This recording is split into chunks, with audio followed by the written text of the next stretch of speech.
gostaria que a gente conversasse um pouco e, enquanto vocês fossem ouvindo a minha fala, que vocês tentassem avaliar se esses privilégios a que os homens estão expostos são mesmo privilégios ou se eles também não acabam prejudicando vocês mesmos, homens. Queria que vocês pensassem ao longo da minha exposição se o engajamento em prol dessa equidade de gênero não traria ganhos, não só para as mulheres que acabam sendo oprimidas pelo sistema, mas também para vocês homens que podem acabar sendo vítimas de um sistema, da própria sociedade que acaba perdendo com isso. Então esse vai ser o fio condutor da nossa conversa. Esse tema, a mulher, o direito, o mercado de seguros, me fez refletir sobre a minha própria trajetória nesse setor. Se hoje eu posso dizer que eu tenho a sorte de trabalhar em um ambiente que não é hostil, que não é violento, eu tenho liberdade de criação hoje. Mas eu também me lembrei que não foi sempre assim ao longo dos meus 14 anos de passagem, desde que eu comecei a trabalhar no mercado segurador. E para começar a nossa conversa, eu gostaria de trazer um livro da Virginia Woolf, que é baseado em 2 artigos que ela leu na Universidade de Cambridge em 1928, quando ela foi convidada para falar sobre o ofício dela. Esse livro se chama Um Teto Todo Seu. E o título do trabalho foi dado por conta de uma reflexão que foi feita pela autora, no sentido de que ela entendeu, como naquela época a maioria dos escritores eram homens, e ela fez a seguinte consideração: uma mulher precisa ter dinheiro e um teto todo dela se ela pretende mesmo escrever ficção. E aí a gente pode aproveitar essa metáfora para pensar de diversas maneiras. A gente pode pensar em dinheiro, a gente pode pensar em liberdade, a gente pode pensar em privacidade. Por que o escritório do homem em casa tem a porta fechada e o escritório da mulher, às vezes, é a sala de jantar com as crianças passando, a mulher está lá escrevendo enquanto ela está cuidando do fogão, né? E o homem está lá fechadinho no canto dele. A gente precisa desse nosso espaço, mas a gente, na verdade, acaba tomando conta de uma porção de coisas. Mas nós precisamos de um teto todo nosso. E a Virginia disse que para a mulher ser uma boa escritora, ela precisa disso: tempo livre, dinheiro e privacidade. Essa metáfora eu quero que guie também a nossa conversa, além do pacto que nós vamos fazer. Nós vamos falar também um pouquinho da Simone de Beauvoir. Além daquela frase conhecida dela, que ela diz que a mulher se forma, ela não nasce, ela também fez uma crítica mais tarde parecida com a que a própria Virginia fez. A Simone de Beauvoir diz que os filósofos clássicos, até a época dela, eram sempre homens e que a forma das mulheres poderem se diferenciar era justamente por meio do trabalho. A atividade do pensar, por muito tempo, não foi direcionada às mulheres. As mulheres não teriam sido feitas para pensar, elas foram afastadas desse privilégio de pensar. É trabalhando que a gente consegue fazer a nossa diferença. Os homens, pela sua força física e pela maneira como historicamente foi feita a divisão de trabalho ao longo dos últimos milênios, e isso é uma questão que tem uma raiz histórica, se apropriaram do poder. Os homens são de Marte, são da guerra. As mulheres são de Vênus, elas são da fertilidade. Os homens são fortes, as mulheres são frágeis. Os homens são para ter uma vida pública, as mulheres para terem uma vida privada. O menino anda nu pela casa e aquilo é bonito, aquilo é digno de honra. A menina não, a menina tem que andar escondida. Olha o Marte lá, todo orgulhoso da sua masculinidade, e a Vênus está se escondendo das suas vergonhas, como dizem por aí, né? A mulher tem que ser recatada. As meninas têm mais regra e menos espaço, enquanto os meninos têm mais espaço e menos regras. O homem bem resolvido sexualmente é o garanhão, é o tigrão. A mulher é a piranha, é a galinha. A sexualidade para os homens é uma honra, enquanto para as mulheres é uma mancha. Antes mesmo que se desenvolvessem conceitos como propriedade privada, sociedade de classe, os homens já dominavam a capacidade sexual e reprodutiva das mulheres. Os estados arcaicos eram patriarcalistas. Dizem que os homens aprenderam a dominar os outros povos graças à capacidade que eles tinham de dominar as mulheres. E foi daí que nasceu a escravidão. Eles aprenderam escravizando as mulheres. Mais tarde, eles institucionalizaram essa prática. E foi daí que nasceu mesmo a escravidão. A ideia de que a classe do homem está relacionada com os meios de produção vem daí. Um homem bem-sucedido é aquele homem que tem muitos recursos materiais. E a mulher bem-sucedida é aquela que consegue ter tantos vínculos sexuais com os homens.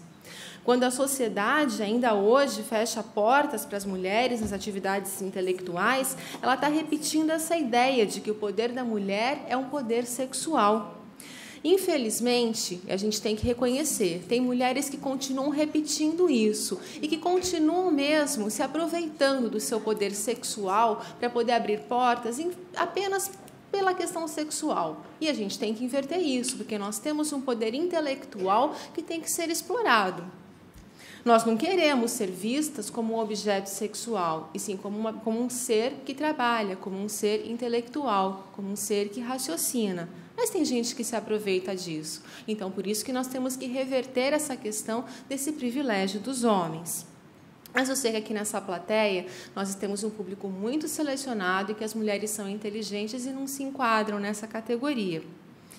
Eu não conhecia a Virginia Woolf quando eu era adolescente e resolvi fazer um curso de Direito.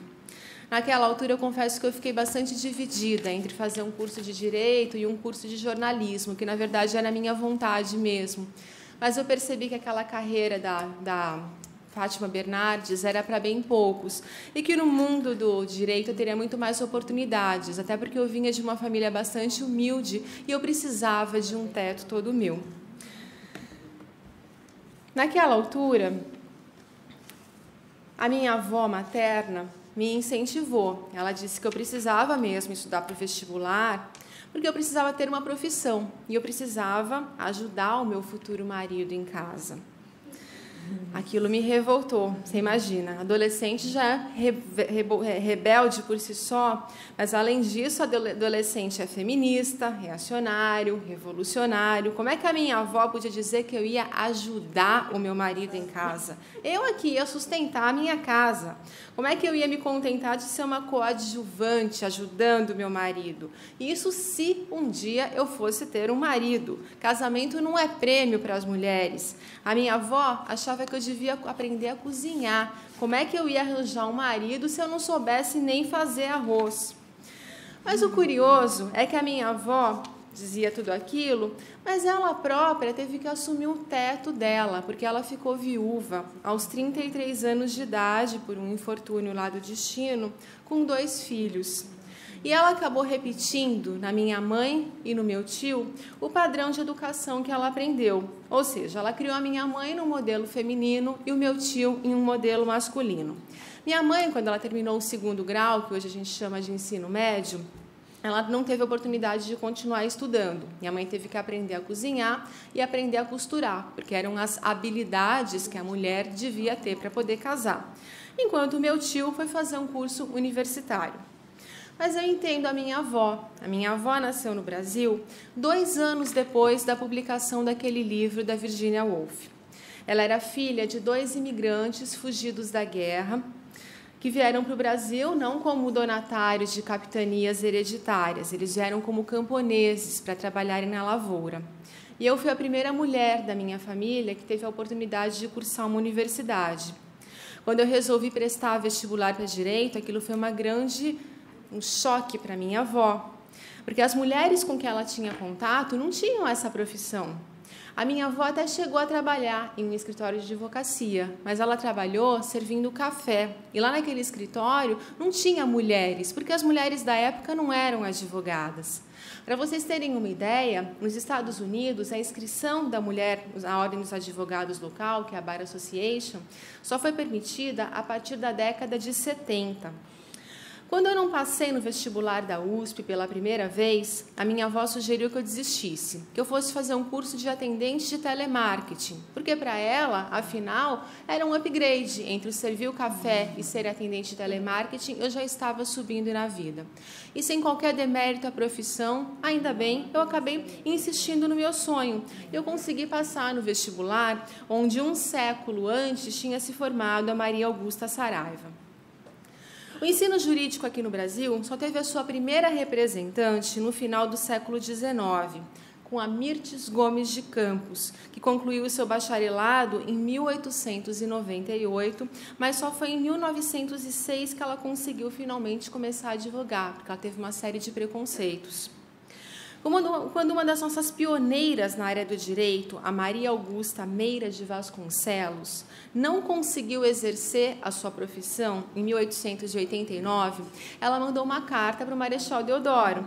E ele respondeu para ela: olha, o direito brasileiro se inspira no direito romano. Em Roma, as mulheres não exerciam a magistratura. Você está reclamando do quê?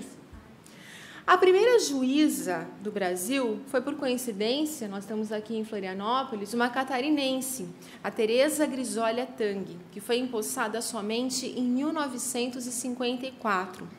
E depois de só mais 46 anos, que a primeira mulher foi admitida no STF, a ministra Ellen Grace. E quando ela assumiu, ela constatou que no STF não tinha sequer banheiro feminino. Eles não estavam preparados para receber uma mulher. Mas eu confesso que quando eu ingressei no meu primeiro estágio, eu fiquei tão entusiasmada, era um escritório tão sofisticado, que eu não reparei que aquele ambiente tinha o tal do teto de cristal a que a Andréia se referiu. Eu não reparei que lá a maioria eram sócios e não tinha praticamente sócias. Na inocência lá dos meus 20 e poucos anos, eu nunca tinha ouvido falar em teto de cristal, em telhado de vidro. E não vamos confundir o telhado de vidro com o teto da Virginia Woolf. Quando eu comecei o meu estágio, junto com os meus colegas que tinham a mesma formação que eu, que vinham da mesma faculdade, eu achava que a gente ia ter as mesmas oportunidades, que a gente ia debitar aquelas 6, 8, 10, 12 ou 14 horas que o time sheet dos escritórios determinam que a gente debite, e que depois disso eu ia virar sócia, tão sócia quanto eles, e que a gente ia trocar um dia aquela nossa modesta baia por um corner office todo envidraçado e que a vida seria bonita daí para frente. Só que a minha percepção foi se tornando diferente com o passar dos anos. Eu comecei a sentir o preconceito e a opressão do sistema na minha própria pele, mesmo já tendo dobrado a barreira do século XXI. E aqui eu vou fazer uma pequena pausa para diferenciar o que é o preconceito do que é a opressão. Em toda opressão existe preconceito, mas nem em todo preconceito existe opressão. Preconceito é aquele conceito pré-concebido que nós temos na nossa cabeça, muitas vezes sem qualquer tipo de justificativa. Eu, por exemplo, me casei com um português. E como brasileira, tinha passado a minha vida toda ouvindo piadinhas de português. Sem qualquer razão, porque a gente cresce ouvindo que todo português é burro. Uma vez eu estava dirigindo, eu ia buscar meu marido em casa, e eu me atrasei, porque eu sempre me atraso. E eu me perdi, porque eu quase sempre me atraso, porque eu me perco, e porque naquela época eu não tinha Waze, então realmente eu me atrasava bastante, porque eu me perdia bastante, porque eu não tinha como chegar lá mesmo. E eu cheguei lá e falei para ele: ai, desculpa, eu me atrasei porque eu fiz um caminho lusitano. Eu falei: ai, o que eu estou falando? Eu nunca mais fiz piada de português. E eu parei de achar graça em piada de português. O meu marido era uma pessoa de inteligência fora do normal. Ele era advogado, corretor de seguros, especialista em marketing, virou diretor de seguradora aos 37 anos de idade. Ele era pianista, tinha ouvido absoluto, montava e desmontava carros e motos como se ele tivesse feito engenharia, era capaz de se guiar pelo sol, ele não precisava de Waze. Ele falava fluentemente não só o português, mas também o espanhol, o inglês, francês e ainda arranhava o alemão. E eu me via no direito de ter preconceito, achar que português é burro. Mas ele também vinha de uma cultura que tinha os seus preconceitos. Uma das nossas primeiras viagens, ele me levou para Hong Kong. Ele estava todo orgulhoso porque a gente tinha começado a namorar e logo nós ficamos noivos. E ele quis me apresentar para o seu chefe e para os seus parceiros de outros países como a sua noiva. E para cada colega que ele me apresentava, ele dizia: essa aqui é a Ive, a minha noiva. Ela escreveu um livro sobre previdência privada, faz mestrado e é uma renomada advogada. Aí ele falou isso para 1, 2, 5, 10. Aí eu falei para ele: olha, chega, tá bom, mas fala assim, ó, essa aqui é a Ive, minha noiva, ela é advogada brasileira, tá bom? Não precisa ficar passando minha credencial para cada um. E ele falou: eu preciso dizer isso, porque senão eles vão pensar que você é prostituta, porque você é brasileira e você é loira, e para eles toda brasileira é prostituta. Então, o preconceito estava ali. E cada vez que eu ia para Portugal com ele, era assim. Se eu ia com ele ao hospital, eu era destratada, a família dele fazia exatamente isso comigo. Ah, não, fica tranquilo, eles te trataram mal no hospital, eles acharam que você era uma prostituta. Se acostuma. Ou seja, a opressão é institucionalizada. Toda brasileira é prostituta, toda brasileira é ladra, toda loira é burra, toda mulher que subiu na carreira é porque fez o teste do sofá com o seu chefe. É a sociedade que violenta uma pessoa porque ela faz parte de determinado grupo. Querem ver um exemplo de opressão contra a mulher? Eu comecei falando sobre o telhado de vidro. O telhado de vidro é uma barreira invisível que dá uma enganosa aparência de igualdade de oportunidades de ascensão na carreira, mas que inibe o acesso das mulheres aos cargos mais elevados na hierarquia profissional. No âmbito jurídico, eu trouxe aqui uma pesquisa feita pelo CESA, que é o Centro de Estudos da Sociedade de Advogados. Essa pesquisa tem um pequeno lapso de tempo, ela foi extraída de uma tese de doutorado feita para a área de sociologia, mas eu achei ela que tem dados muito interessantes, por isso que eu trouxe. Ela mostra aqui que dos escritórios de 1 a 49 advogados, cerca de 79, que eu faço agora, sumiu, tá aqui, cerca de 70% dos sócios são homens. E nos escritórios ainda maiores, com mais de 50 advogados, 76% dos sócios são homens. Trazer um dado um pouquinho mais atualizado, nos 4 escritórios que lideram a lista dos mais admirados daquela famosa revista que faz a sua publicação anual, um deles tem somente 12% de sócias. Para a gente trazer uma pesquisa mais atual de mercado segurador, olha aqui a pesquisa que a Funenseg fez no ano passado. Os homens ocupam 61% dos cargos de gerentes e 72% dos cargos executivos das seguradoras aqui no Brasil. Esse percentual só se iguala quando a gente chega nos cargos de coordenação. E a justificativa não está na ausência de qualificação das mulheres, como a gente pode ver aqui. As mulheres têm uma formação acadêmica até mesmo ligeiramente superior à dos homens.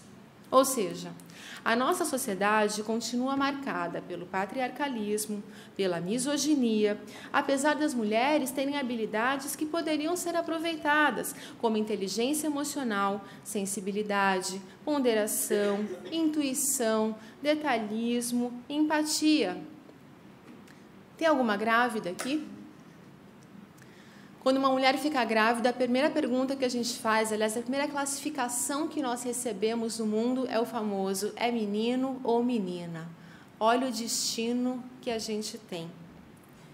Aquelas letrinhas tão pouco usadas no nosso alfabeto, aquele X, aquele Y, ou só 2X, ou um X, um Y, 2 tipos de gametas.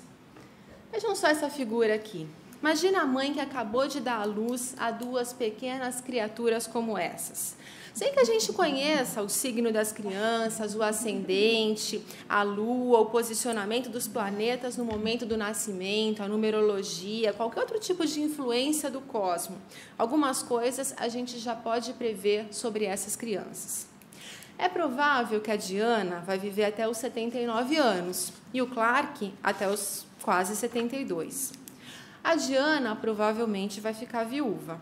Se os pais resolverem dar um carro para cada filho aos 18 anos de idade, o valor do prêmio do seguro da Diana vai ser mais baixo que o do Clark, até os 45 anos de idade, quando os índices começam a se igualar Ou porque as mulheres começam a perder o juízo, ou porque os homens passam a amadurecer, aí eu já não sei.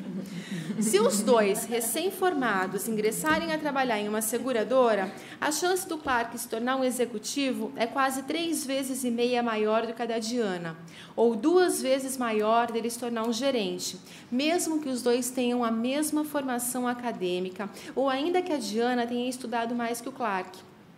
O salário médio do Clark vai ser de R$ 5.300 e o da Diana de R$ 3.800. Se eles não forem trabalhar no mercado de seguros, de qualquer maneira, o salário da Diana vai ser de cerca de 72% o salário do Clark. E isso não acontece só no Brasil, essa é uma média global. Quando a Diana começar a chegar perto dos 30 anos de idade, em cada empresa que ela for fazer uma entrevista, eles vão fazer a famosa perguntinha para ela. E aí? Está pensando em ter um bebê? E a não ser que ela vá trabalhar na empresa da Andréia, que a gente já entendeu que tem uma realidade diferente, a vaga provavelmente vai acabar ficando com o Clark. No mercado de seguros, menos de 30% das seguradoras têm políticas de promover igualdade de oportunidades entre homens e mulheres. Quando as securitárias voltam da licença maternidade, aproximadamente 15% deixam de trabalhar. Mas o nosso mercado não é o mais cruel. Teve uma notícia da revista Época, agora do dia 5 de setembro, que fala que cerca de metade das mulheres fica desempregada 1 ano depois de ter filhos. Mas e a licença maternidade? Deveria ser uma proteção dada pelo Estado para justamente suprir essa desigualdade, esse privilégio masculino. Foi institucionalizado o direito ao período de 120 dias para a mulher estar com um filho após o nascimento ou a adoção. Não são férias, é para cuidar da criança. Esse período pode ser de até 180 dias se a empresa participar do programa Empresa Cidadã. Os homens também têm direito a 5 dias. Como diz uma amiga minha, é o direito de chegar no hospital só para conferir se o filho é dele mesmo, né? Essa é a institucionalização do patriarcalismo, porque as mulheres devem ficar com as crianças. Por que a gente tem que insistir na ideia de que a vida das mulheres é privada? Por que elas não podem exercer atividade intelectual? Eles sabiam que na Suécia foi estabelecido um modelo de licença maternidade para ambos os pais. Esse modelo consiste em um período de 450 dias que pode ser exercido tanto pelo homem quanto pela mulher. Eles podem escolher qual o tempo que eles querem desfrutar, exceto 30 dias que não podem ser transferidos de um para o outro. E é um modelo bastante interessante, porque isso dá uma ideia de responsabilidade compartilhada. Só que apesar de o Estado ter feito uma intervenção pontual ali para tentar equilibrar, na prática, as mulheres é que acabam gozando desses 450 dias. Então, a experiência mostra que, mesmo o Estado agindo ali, as mulheres continuam atuando no seu papel que lhe foi determinado, digamos assim. É muito comum em palestras femininas, feministas, as pessoas perguntarem: levanta o braço, quem dessa plateia ajuda em casa? Eu não vou fazer aqui nessa plateia, porque eu imagino que no nosso público tão seleto, as tarefas são divididas em casa. Ninguém ajuda em casa. Vocês todos dividem tarefas com as suas esposas, eu tenho certeza disso. Porque quando a gente fala que os homens ajudam em casa, a gente, na verdade, está sugerindo que cuidar de casa é tarefa das mulheres, né? E que os homens fazem um favor de se aventurarem esporadicamente naquela cozinha, aquele lugar onde eles passam de vez em quando para pegar uma água. Isso não acontece aqui com o nosso público. Vocês sabiam, por exemplo, que a mulher italiana gasta cerca de 22 horas por semana, ou seja, quase 3 dias de trabalho a mais que o seu parceiro com os afazeres de casa, enquanto os homens nórdicos têm apenas 5 horas de diferença? Olha um belo exemplo de homem nórdico que não aceita elogios pelo fato de cuidar dos filhos. Ele acha que aquilo faz parte, a diferença, né? E está casado com a Fernanda Lima. O valor anual estimado do trabalho não remunerado das mulheres, totaliza 10 trilhões de dólares, que é o equivalente a 13% do PIB global. Essa questão da diferença entre os gêneros da participação no mercado de trabalho, se ela fosse bem resolvida, traria não só melhorias nas relações entre homens e mulheres do ponto de vista humano, mas propiciaria também um melhor ambiente de trabalho e geraria ainda impactos econômicos. Esse gráfico aqui, extraído de um relatório da OIT, demonstra que das pessoas que fazem parte da população economicamente ativa, cerca de 78% dos homens brasileiros fazem parte do mercado de trabalho, enquanto só 56% das mulheres o fazem. Se tivesse uma redução de até 25% dessa diferença até 2025, a gente teria um incremento no nosso PIB da ordem de 116 bilhões de dólares até 2025. Eu tive sorte. Apesar de eu ter passado por diversos lugares com telhados de vidro, outros mesmo, até mesmo com portas de aço, eu consegui encontrar um teto todo meu. Eu gostaria de prestar aqui uma homenagem a 3 mulheres que me abriram as portas, como a Andréia disse, para que eu pudesse realizar o trabalho que eu realizo hoje. Eu integrei a AIDA, efetivamente, em 2012, quando eu tinha apenas 30 anos, por convite de uma mulher que é uma conhecida dos senhores, a Angélica Carlini, que me indicou para o posto de presidente do Grupo de Previdência Privada, onde eu permaneço até hoje. Essa mesma Angélica Carlini, em 2014, me provocou, junto com a Ana Rita Petraroli, criar uma revista para a AIDA e assumir o conselho executivo. Em 2015, a Ana Rita Petraroli me convidou para trabalhar no escritório dela, onde eu assumi o cargo de sócia da área consultiva. E um ano depois, a Ana Rita assumiu a presidência da AIDA e me propôs o desafio de assumir a diretoria de Relações Internacionais. E também foi em 2015, onde a Andréia, que me antecedeu aqui nessa fala, me propôs mais uma missão, assumir o Grupo de Previdência Privada, Vida e Saúde do SILA. Eu não precisei me prostituir para conquistar um teto todo meu. Eu não fiz o teste do sofá com ninguém. Eu não precisei usar decote, nem saia curta para ter o meu tempo livre, nem a minha privacidade e nem o meu dinheiro. Foram 3 mulheres que eu respeito e que respeitaram o meu trabalho pelo que eu era e não pelo que eu parecia, e que me confiaram as devidas responsabilidades. A minha avó, infelizmente, não viveu para me ver dar novos passos na minha carreira. Ela faleceu em 2009. Ela não me viu casar e ficaria estupefata se soubesse que eu casei sem saber fazer arroz. Aliás, quem me ensinou a fazer arroz foi o meu marido, depois de casar. Mas ela era capaz de ficar ainda mais perplexa se soubesse que, antes de me casar, eu lancei um livro, que já foi até citado pelo STJ. A minha avó ficaria muito triste se soubesse que eu fiquei viúva com a mesma idade que ela, aos 33 anos de idade, e que eu não tive filhos. Mas o mundo que eu encontrei depois de 53 anos foi um pouco melhor que o que ela teve na sua viuvez. O meu teto era mais aconchegante que o dela, embora o telhado de vidro continue existindo. A minha avó era capaz de se sentir feliz por saber que as palavras dela me serviram de inspiração. A minha avó não estudou direito como Maria Augusta Saraiva, não estudou filosofia como a Simone de Beauvoir, não escreveu livros de ficção como a Virginia Woolf.